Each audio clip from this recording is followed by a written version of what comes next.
A las 5:20 de la madrugada, Lima aún respiraba hondo bajo una neblina tenue que difuminaba los faros y escondía los edificios detrás de un velo gris.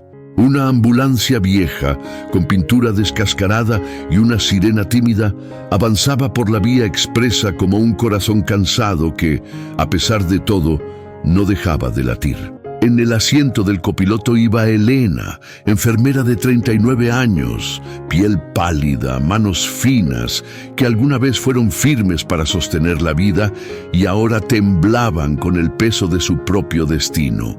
En el bolsillo de su chaqueta un sobre doblado, papel amarillento, tinta corrida, un nombre que había aprendido a pronunciar en susurros para no romperlo. Desde hacía semanas, el dolor le hablaba como una marea que sube sin pedir permiso. Los médicos lo habían llamado por su nombre, pero ella lo bautizó con otro. Prisa. Prisa por despedirse, prisa por cerrar círculo, prisa por llevar esa carta a quien debía llegar antes de que la noche definitiva cayera sobre su propia cama. La ciudad, indiferente, encendía puestos de emoliente y pan con chicharrón, hornos que exhalaban aliento tibio en esquinas de Miraflores, Barrios Altos y San Juan del Lurigancho. Elena miró el reloj y pidió un favor al conductor. Solo un desvío, solo una calle más, solo una última parada que no estaba en el protocolo. La carta pesaba poco, pero dentro llevaba una vida entera que no era la suya. Y a veces, cuando el cuerpo declina y el tiempo se encoge, el acto más humano es entregar, con las manos que cuidaron a tantos, la palabra que aún puede reparar lo que el dolor dejó a medias. Elena había aprendido a caminar hospitales como otros aprenden a caminar playas, con respeto, con amor, con la certeza de que el mar se cobra descuidos. Desde los 20 años vistió blanco y cargó en los bolsillos gasas, alcohol y una paciencia dispuesta a escuchar historias que se deshilachaban al borde de una cama. Trabajó en el Hospital Arzobispo Loaiza y luego fue rotando por guardias que parecían no terminar nunca. Pasillos, ascensores, radiografías frías, el eco de nombres que los familiares pronunciaban con miedo. No tuvo hijos. Tal vez por eso su ternura se repartió en dosis iguales entre extraños que al verla llegar aflojaban el ceño como quien por fin encuentra un vaso de agua. En enero, tras una fatiga persistente y un desmayo en turno, el diagnóstico cayó con la exactitud con la que cae la lluvia cuando uno olvidó tender ropa: cáncer avanzado. A veces hay dolores que no piden permiso ni perdón. Llegan con su propio reloj y exigen despedidas sobrias. No quiso ser noticia, ni mártir. Pidió seguir trabajando lo que pudiera, no tanto por necedad como por amor a lo que sabía hacer. Entonces, en una madrugada cualquiera, un paciente anciano que no superó la noche dejó una carta en su velador. Era para un hijo con el que llevaba años sin hablar. Elena la guardó con el pulso de quien sostiene una llama. «La entrego yo», dijo, «antes de que me falte el aire, que no le falte el perdón a otro». Desde ese instante, su vida se redujo a una misión clara: cruzar Lima con esa carta en el bolsillo y el corazón en vilo, porque a veces salvar no es curar, es entregar. El anciano se llamaba Aurelio Quispe y su cuerpo se apagó en silencio, como una lámpara que por años sostuvo una luz tenue en una sala humilde de Barrios Altos. Llegó a emergencia con una tos que parecía una piedra en el pecho y una mirada que esquivaba preguntas. «¿Tiene familia?», insistió Elena. «Un hijo», alcanzó a decir. Miguel, en la mesita, junto a un rosario gastado, reposaba el sobre, papel blanco doblado 2 veces, el nombre escrito con letra rígida, una fecha de hacía 3 inviernos. Nadie lo reclamó. Ningún pariente llegó a la madrugada. La respiración de Aurelio se hizo corta y luego no volvió. Elena cubrió su frente con una gasa tibia. Dijo el nombre del hijo en voz baja, como se llaman los barcos que no regresan, y sintió una punzada en el pecho que no era solo compasión, porque había leído el rótulo: Miguel Quispe, SJL, y supo que el camino no sería corta caminata, sería travesía. Al terminar el papeleo, los camilleros levantaron la sábana y el pasillo siguió su rutina de ruedas, pedidos, bajas y altas. Nadie habría sabido de la carta si Elena no la hubiera deslizado a su bolsillo, entre el fonendoscopio y una libreta con horarios manchados de café. Podía entregarla al trabajo social, dejar que la burocracia marcara sellos, esperar esa cola hecha de sellos y esperas. Pero el reloj interno de Elena ya no aceptaba trámites, solo aceptaba destinos. Juró en silencio: se la doy yo. No como un desafío, sino como un gesto que la mantenía viva en un mundo que comenzaba a encogerse. Esa mañana, al salir del hospital, la niebla limeña se parecía a una manta extendida sobre la ciudad. Las combis gritaban rutas como quien canta loterías. Aviación, Abancay, Próceres. Elena calculó una ruta en su cabeza: Loaiza, Grau, Abancay, Evitamiento, Próceres de la Independencia. El mapa era una costura y la carta, la aguja. Paró un taxi con la mano levantada, pero la voz se le quebró al dar la dirección. Tosió. Pidió disculpas. El conductor le ofreció una botella de agua y una mirada que decía: tómese su tiempo. San Juan del Lurigancho, repitió más firme. Antes necesito pasar por Miraflores, por favor. El hombre frunció el ceño. No era camino, no era atajo, y sin embargo asintió. En Miraflores, Elena bajó frente a un puesto de flores. Compró un lirio blanco con unas monedas arrugadas y lo guardó con un cuidado que parecía exceso. «Es para mí», dijo al florista, que no preguntó más. Volvió al taxi, respiró hondo y sintió como por un instante la ciudad se acomodaba a su propósito. A veces Lima es un laberinto que aprieta, pero aquella mañana se abrió como una mano. La promesa estaba hecha. Y cuando una enfermera promete, no lo hace con palabras, lo hace con pasos. La vía expresa a esa hora parecía un río disciplinado de luces que iban y venían con una prisa que no sabía para quién. Elena miró por la ventana. Edificios sin rostro, murales que hablaban de luchas y victorias, puentes que unían barrios como suturas apresuradas. El conductor, un hombre de 50 con bigote fino, le preguntó si se sentía bien. Ella sonrió con educación, pero su mano apretó el puño sobre el bolsillo donde dormía la carta. «Mi madre fue enfermera», dijo él de pronto sin esperar respuesta. «Se llamaba Teresa, también hacía cosas así». Elena asintió. Había algo en esa frase que le dio permiso para callar. A veces el silencio también es compañía. Pasaron por la Av Grau, doblaron hacia Abancay y el tumulto de combis, claxons y vendedores comenzó a subir como una ola que no cesa. Lima despierta a los gritos y a la fe. Un hombre vendía crucifijos, una mujer ofrecía desayunos por un sol, un niño sujetaba una cometa sin viento. Elena cerró los ojos unos segundos y volvió a abrirlos con un esfuerzo visible. El dolor en el costado era una campanada que recordaba la urgencia. Miraflores quedó atrás, no sin que antes Elena pidiera detenerse frente a un parque. Bajó, dejó el lirio blanco entre dos raíces de un ficus y murmuró el nombre de su madre. «Perdón por no haber tenido tiempo», susurró. La ciudad respondió con un soplo de humedad y una paloma torpe que levantó vuelo sin elegancia. De vuelta en el taxi, el conductor no preguntó por qué el desvío. Arrancó despacio, como si supiera que cada metro avanzado era una puntada más en ese tejido que Elena necesitaba terminar. Tomaron Evitamiento en dirección a SJL.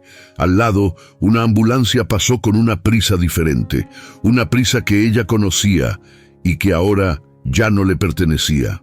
La tos regresó, y con ella una mancha de sangre que Elena cubrió con pudor. No quiso asustar. Pidió una pausa en una bodega para comprar un caramelito de limón. «¿Falta mucho?», preguntó con voz educada. «Falta lo necesario», dijo el conductor, y por primera vez ambos sonrieron. Entraron a San Juan de Lurigancho, cuando el sol intentaba romper la neblina. Los cerros dibujaban sombras largas, y las casas, apiladas como libros viejos, parecían resistir el paso del tiempo con uñas y pintura. Elena reconoció el nombre de la avenida en el sobre, Próceres. Le temblaron las piernas. No era el final, pero ya podía olerlo. Bajó del taxi sosteniéndose del marco de la puerta. El aire era denso y un poco dulce, a pan recién horneado y a polvo. Algunas direcciones son más que números, son pendientes de una vida. «Gracias», dijo al conductor, dejándole un billete que él rechazó con un gesto. «Después me lo cuenta, señora, yo la espero». Elena sonrió. No sabía si habría vuelta, pero sabía, con la claridad de quien ya no se pertenece, que la ciudad la había traído hasta allí para concluir algo que no podía quedar sin nombre. No fue difícil preguntar por Miguel Quispe. En Barrio Grande, los nombres buenos viajan de boca en boca, y el de él estaba atado a un taller pequeño donde arreglaban radios y licuadoras viejas. Elena llegó con paso breve, como si cada metro consumiera una vela encendida dentro del pecho. Un muchacho de gorra levantó la vista cuando la vio entrar. Ella pronunció el nombre con respeto, sin ceremonias. «Busco a Miguel». «Soy yo», respondió una voz desde el fondo. Un hombre de 30 y tantos, manos de grasa y ojos con una tristeza que ya había elegido asiento. Elena apretó la carta dentro del bolsillo antes de sacarla. La sostuvo en la mano, dejándola ver, como se enseña una fotografía antigua que podría romperse con un parpadeo. «Su padre le escribió esto», dijo. No alcanzó a dársela. La respiración de Miguel cambió con una brusquedad que parecía injusta. Secó las manos en un trapo y las volvió a ensuciar sin darse cuenta. Tomó el sobre sin abrirlo. Lo observó como si adentro hubiera un animal dormido. «No nos hablamos hace años», murmuró. Elena asintió. No agregó nada. Hay dolores que no necesitan narrador. Él rompió el borde con cuidado y comenzó a leer. La tienda se volvió un recinto sagrado. Los ruidos de la calle, el vendedor de helados, la combi que anunciaba «Zárate, Zárate», todos se quedaron afuera. En la carta, Aurelio pedía perdón por haber querido demasiado a su manera, por haber sido duro con los silencios y torpe con los abrazos. Le dejaba un consejo modesto. Arregla lo que puedas, aunque no sea tuyo. A veces la vida también se repara por piezas. Miguel apretó los labios. Cuando terminó, no lloró. Dijo «gracias», con un hilo de voz que alcanzó a Elena como una manta tibia. «¿Quién es usted?», preguntó después, no por curiosidad, sino por gratitud. «Solo una enfermera», respondió ella. «Se lo prometí». La tos volvió con un golpe seco y coloreó de rojo un pañuelo que Elena guardó con pudor. Miguel quiso llamar a alguien, ofrecer ayuda, un vaso de agua, una silla. Ella aceptó la silla. El agua no pasó. «¿Puedo quedarme aquí un minuto?», preguntó. «Claro», dijo él, y cerró el taller como quien baja el telón de una escena que exige intimidad. Se quedaron los dos en silencio, uno leyendo la carta otra vez, la otra mirando una pared donde alguien había pintado un mar torpe. Al despedirse, Elena tocó el borde del sobre como si se despidiera de una criatura recién nacida. «Cuídela», dijo, y el hijo entendió que no hablaba de la carta, sino del perdón. El regreso no estaba escrito. Elena salió del taller con la sensación de haber subido una montaña y visto, al fin, el valle. En la esquina, el conductor la esperaba dentro del taxi, como si el tiempo se hubiera sentado a fumar un cigarrillo en el asiento del copiloto. «¿Llegamos?», preguntó él. Elena asintió con una sonrisa cansada. «Sí, llegó». Avanzaron unas cuadras rumbo a Próceres y el mundo empezó a encogerse. La vista se le nubló. El pecho fue un pozo. «¿Se siente bien?», insistió él. «Pare acá, por favor». Se detuvieron junto a una bodega. Elena abrió la puerta y el aire le llegó como una ola helada. Dio 3 pasos. El cuarto fue un abismo breve. Cayó con un susurro de tela. Un sonido pequeño que, sin embargo, hizo correr a 2 personas desde la vereda. ¡Señora!, gritó una niña que vendía golosinas. ¡Señora! El conductor bajó y la sostuvo con un reflejo que no aprendió en ninguna academia, sino en su madre. «Respire conmigo», dijo, como si el verbo bastara. Elena buscó el bolsillo. Su mano no encontró la carta, pero tocó el lirio blanco que no había dejado en Miraflores. Recordó que había comprado 2. Un policía municipal llegó con torpeza de botas nuevas. Alguien llamó a una ambulancia. Alguien puso una chamarra bajo su cabeza. «No me lleven lejos», susurró ella, como quien tiene cita con una tarde. «¿A dónde quiere ir?», preguntó el conductor con una urgencia suave. «Al hospital», dijo. «Pero espere un segundo». Abrió la palma y dejó el lirio sobre el asiento. «Para su madre». El hombre la miró con una gratitud que ninguno de los dos supo dónde guardar. La ambulancia tardó lo que tardan las cosas necesarias. A veces el tiempo es un animal caprichoso. Cuando la subieron, Elena no peleó con su cuerpo, lo dejó hacer. Hay batallas que se honran mejor cuando se acepta el desenlace. Las sirenas cortaron el aire y la ciudad les abrió paso como un mar obediente. En el camino ella apoyó la cabeza y pensó en una sola palabra: entregado. No la carta, que ya lo estaba, su vida.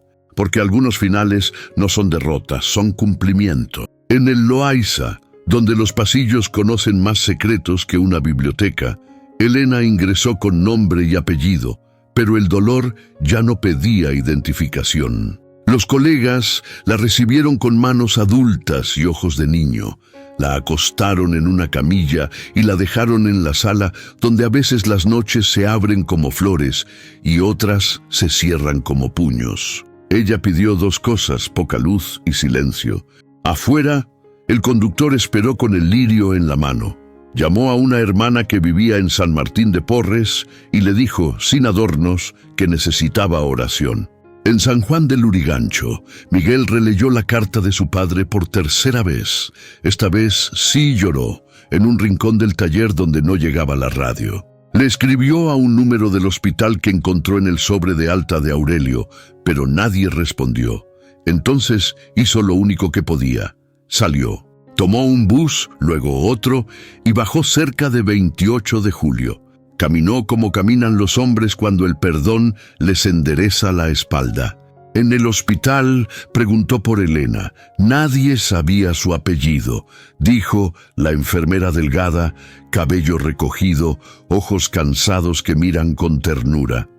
La respuesta fue un dedo que señaló un pasillo. La encontró dormida o algo parecido. Le habló en voz baja, como se le habla a quien ha sostenido la tarde para que a uno no se le caiga encima. Le dio las gracias sin poesía, con palabras de taller. La carta llegó, dijo, llegó. Elena abrió los ojos con esfuerzo y sonrió. No por modestia, sino por alivio. Hay misiones que no admiten medias tintas. Cuide su vida, alcanzó a decir, y arregle lo que pueda, aunque no sea suyo. Miguel entendió que esa frase no era heredada, era de ella, un puente tendido entre 2 desconocidos que por un día eligieron ser familia.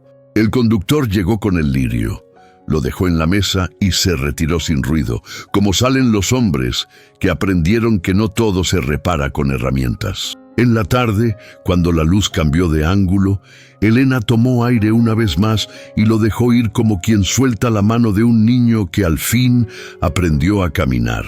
No había multitudes, ni cámaras, ni discursos, solo una habitación chica, una flor y 2 testigos. Miguel salió del hospital sin la carta, la había dejado doblada sobre su pecho. Caminó hasta Abancay con una certeza nueva y una deuda antigua saldada.